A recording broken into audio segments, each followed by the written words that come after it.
Good evening, ladies and gentlemen, my name's TechBand. Welcome, once and all, to the Heroes of the Storm. This is a fun one to come back to, mostly because I met so many of you through this game. Time to get started, time to get rolling. Alright, new hero, Varian. I'll tell you how my last game went if you see that coming up. Alright, newest hero on the roster, you can only see him in the Lagash skin. This is obviously his skin from the comic. I mentioned it in the vlog. Okay, where are we? Alright. This is not going to be me doing gameplay, because that estimated high wait time is redonkulous. Like, let me pull up really fast. Where did I put him? Here it is. Wait time would be almost 3 minutes. In comparison to everyone else, you're looking in, like, double digits. At worst. The Lost Vikings would actually probably be the worst here. Oh, no, wait, nope, the free-to-play. Never mind, I take it back, the free-to-play are going to be kind of high, too. So they say, that's going to be a separate thing of game footage. But there's something I wanted to do, and that's talents. Before I get into talents, I'm going to get into abilities. I have played a couple of games, admittedly one was a tutorial match, just to... Thank you, phone. I think I remember shut that off. I'm going to cover his abilities really fast, and then I'm going to get into his talents. Alright, pretty standard stuff here. We got Lion's Fang. This is a really nice little straight line. Hits everything. I'm going to pull the mask down because I feel another drink coming on.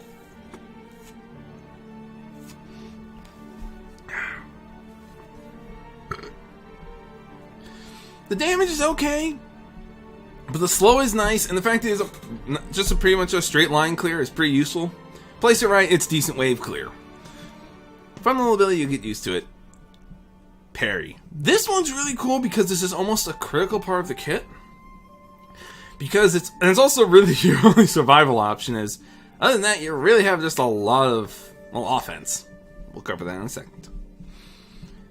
2 charges, 10-second cooldown per charge. Means you can have a pretty decent uptime at this, but it only lasts 1.25 seconds. So how much it blocks will vary.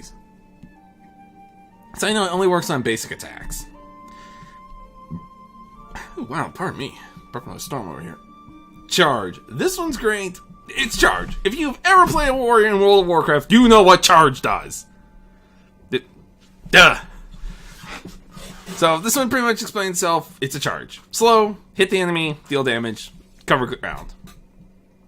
Pretty simple. We'll cover the heroics here in a second. I'll explain when we get there.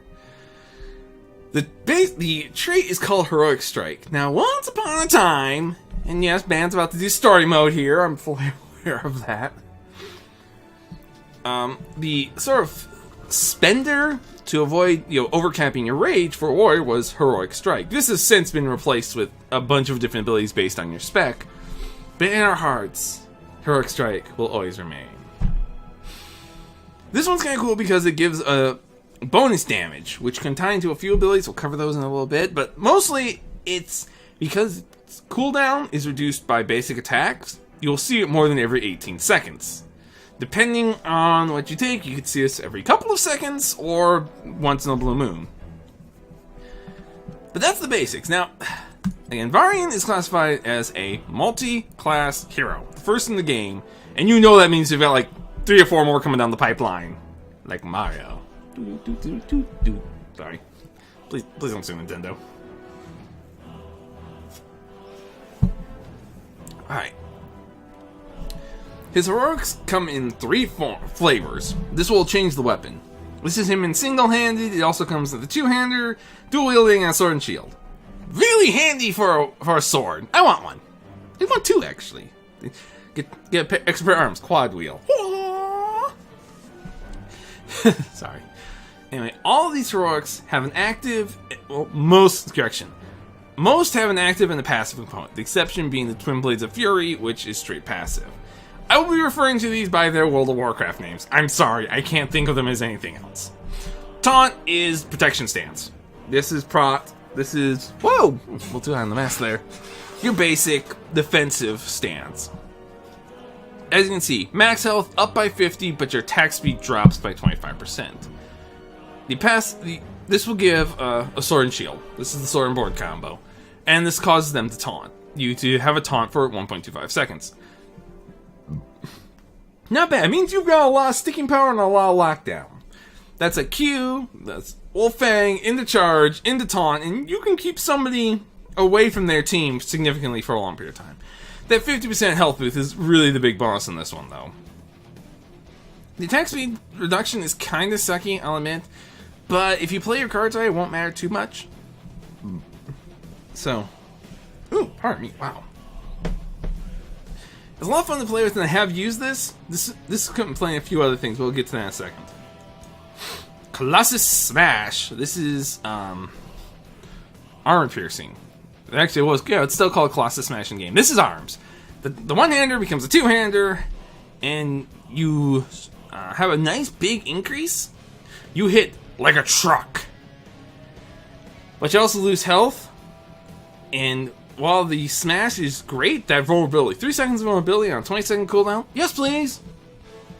The fact remains, you don't really have a lot to follow up with. Yeah, you hit like a truck, hit for hit, but your attack speed's still not that high. And while your other abilities are there, there's only so much you can work with. This is the burst form. If you've ever heard somebody claim you saw somebody one-shot hit by him, 1, it was no one-shot, and 2, this is what he was using.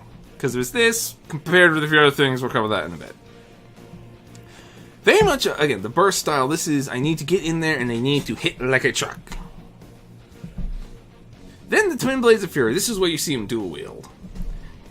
Increases attack speed by 100%, but cuts your attack damage by 25%. Ow. It's the only way to describe this. This is literally the, I'm going to stick to you and turn you into shredded wheat.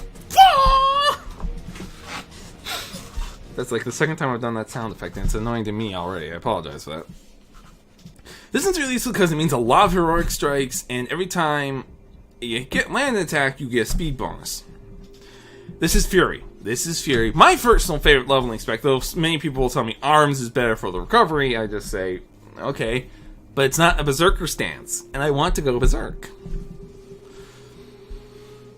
So I'm going to refer to, when I go over these talents... Hang on. Oh yeah, they drinking too much to have this on.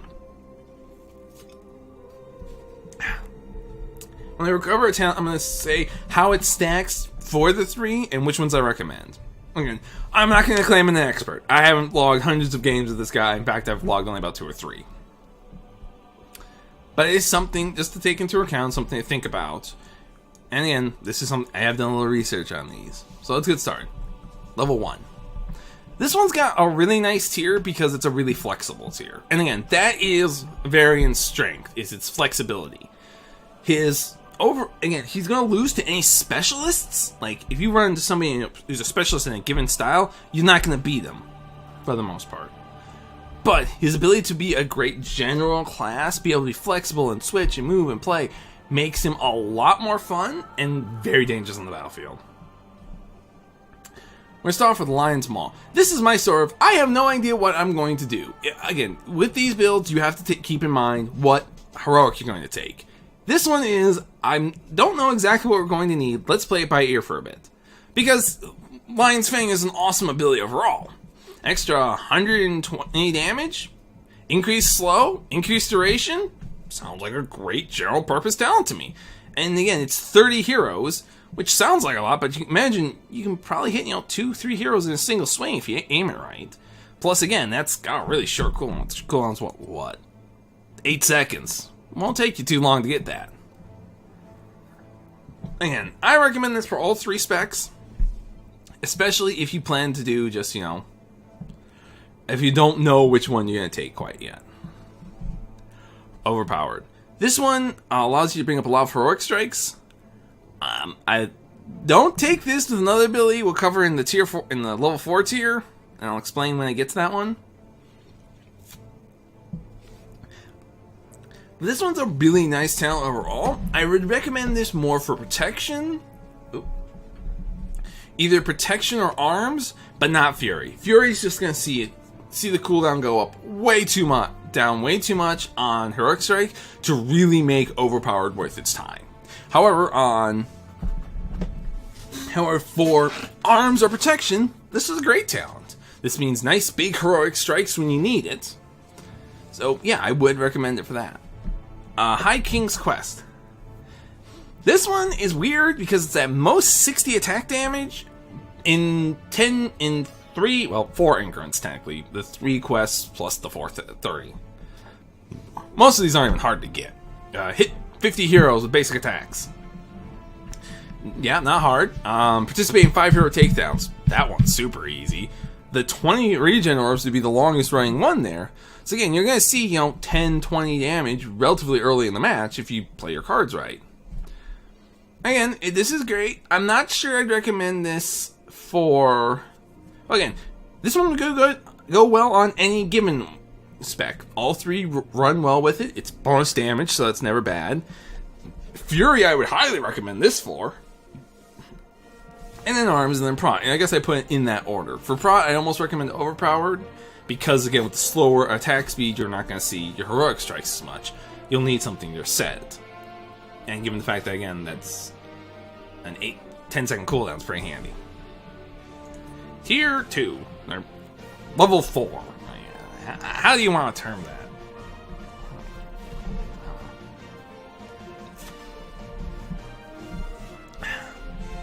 This is the one you don't want to take with overpowered, because shield wall means you can't block the enemy as far as I can tell. Protection is complete protection from damage, and I don't think you can actually target those people. You might be able to, I may be forgetting something. This is exactly the same as Mediv shield. Mediv being, hang on, this guy. This dude, his force of will protects an ally from all damage. Since I don't know if that, again, I don't know 100% off the top of my head if that would still count the cooldown stuff, but it is there, so be aware of it. It is really handy because, again, that's complete damage negation. Never a bad thing. At the cost of being,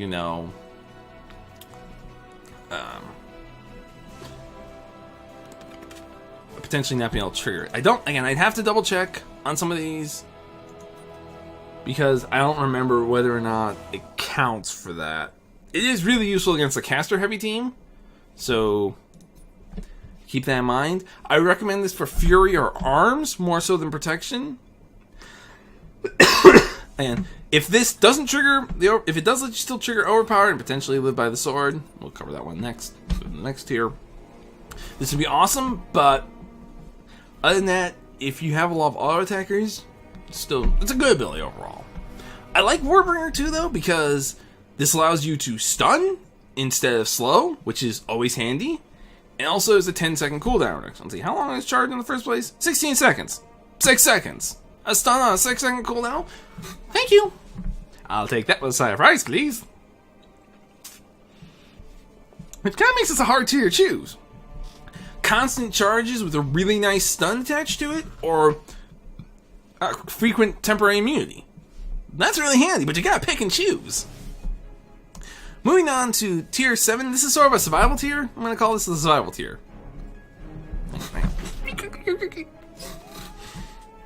Live by the Sword, as I mentioned, is really handy if you know you're gonna be taking a lot of punishment. I would highly recommend this one for Prot, though this one would also go very well with Arms. Not sure I'd recommend it with Fury quite so much, but we'll cover that in a second on why. Again, increases parry duration by 20%, which 20% of, what is that? Brings it up to, let's see, 1% would be, 10% would be 1.125, so it adds another, so it brings it up to 1.5 total, if my numbers are right. Again, that was just some mental math, so I may be a little off, but yeah. It's not much, but again, when you cool down, it has a cooldown, it's a handy little trick. If you block at least 2 attacks, it reduces that cooldown, so you take a 10-second cooldown to 7 seconds. That's nice. Again, if you really want to put this in math terms, that's a 30% reduction of cooldown. I feel like I'm a nerd now.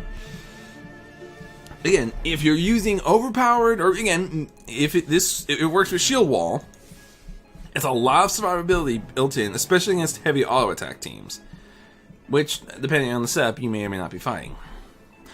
Again, Prot and Arms really benefit from this because they're going to be in there. It's more so Prot than Arms. But Fury really benefits from this next one, Second Wind. This one really works for all three, but is god tier on Fury. Those rapid attacks mean you're getting a lot of health back hit for hit. Though it doesn't mean you're not going to receive as much from the below 50. For arms, this would be great, because arms deals a lot of damage. Those are some big, heavy, slow swings. So Second Winds would really benefit him in the below 50% health. Not so much in his basic attacks. Same with protection. Actually, I almost don't recommend this with Prot, because while you still have some decent attack damage, you're not going to see that sort of... Hang on. Pardon me. You're not going to see that return on the healing due to your slower attack speed. That said, you do get more from the basic because you have 50% more health, so 1% health is much greater.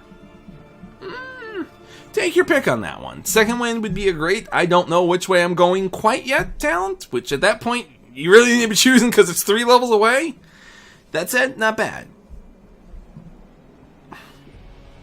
Victory Rush, to me, is more map specific than spec, because it works great on all 3 specs. 1 minute, heal for a set amount. Boom. Minion dies, gain, take it off cooldown. I would recommend this on maps that are really focused heavily on objectives. Not objectives. Minions and laning, such as Tomb of the Spider Queen, where she's got those 3 extra little minions in the back to really charge it and whatnot. And if you have to cover lane, I recommend it more. Again, it will be really good lane sustain since it doesn't require mana or anything. But you are going to have the problem of it being on a cooldown. I don't see it being a massive swing in a fight, though that can be a pretty... I mean, right now this is 400 health as a level 1 heal. Again, for some reason the game registers you as level 1 for this purpose. So, it's kind of handy, and obviously it's a pretty hardy heal. So it is useful, but again, works best on maps where you're going to be fighting in the lanes, near the lanes, etc. Obviously level 10, we covered that. 13 is the banner. So, hope you have a good 1 key. And you didn't wear it out, because God knows that probably happens. This one's really useful because it can switch based on what your team needs. Again, Varian strength, flexibility. I already covered this. Banner Stormwind, great if you have a slow team, or if you really need like a catch-up mechanic. Banner of Ironforge, if you're going to be fighting an area, Blackheart's Bay, Towers of... basically anything with a single objective of any sort, Banner of Ironforge keeps your team alive that much longer. Banner of Dalaran works great if you have a more caster-oriented team, since it's an ability power increase. Other than that, they can go either way. I like it. And again, great if you need to fight through an area, and trust me, your healers would love you for this. Speaking of somebody who does a lot of healing himself, I know I'd love it if somebody's like, here, heal me for 20% more, will ya? Okay.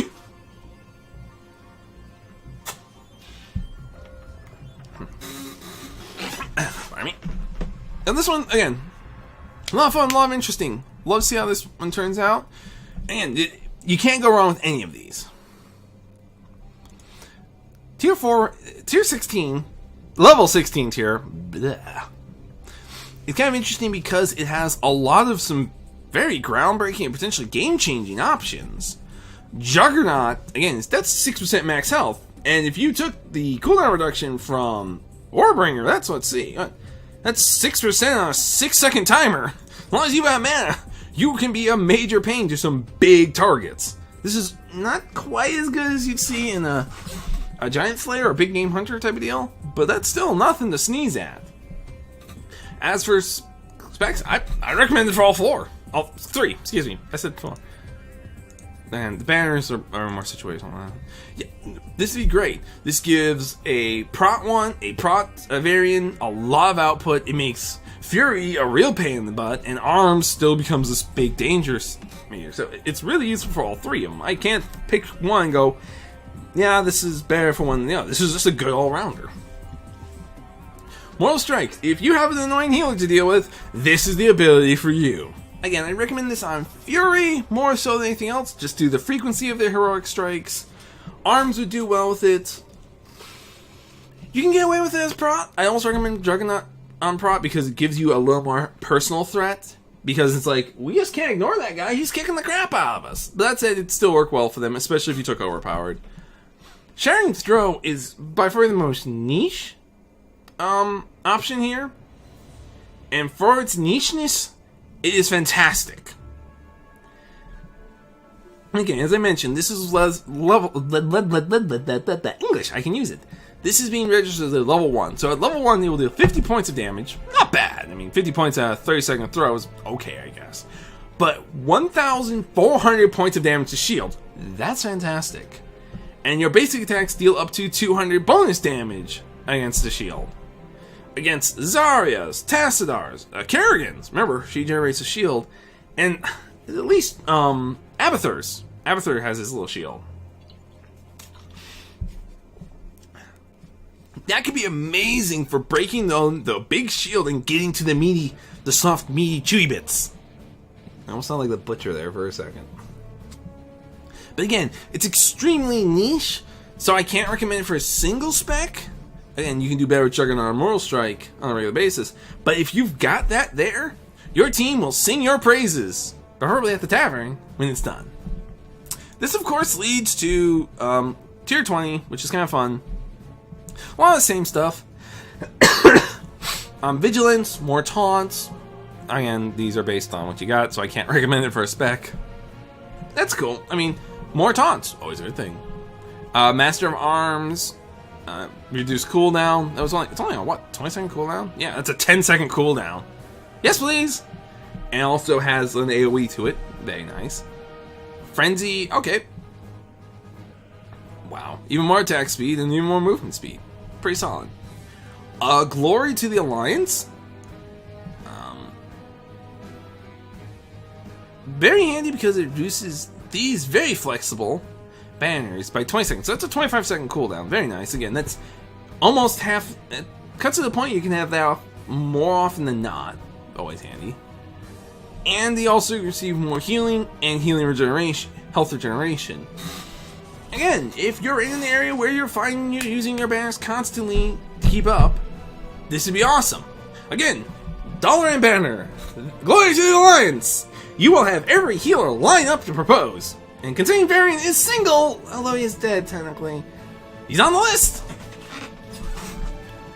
Demoralizing Shout. I actually kind of like this. Again, big sort of banner-ish area. But again, you have the Banner of Ironforge plus Demoralizing Shout, and you're watching your enemy's damage plummet. Very useful salve checks. Holy crap, that went a lot longer than I was expecting. Whew. This is just my thoughts on some of the talents and what you want to grab. Don't take it as gospel, and obviously anything is bound to change, because let's face it, it's Blizzard. Give them a week, we'll have a new set of changes. In the meantime, folks, my name's Tech Bandit. I wish you all good luck, good hunting, and safe travels. I'll see you in the next one, my banditos.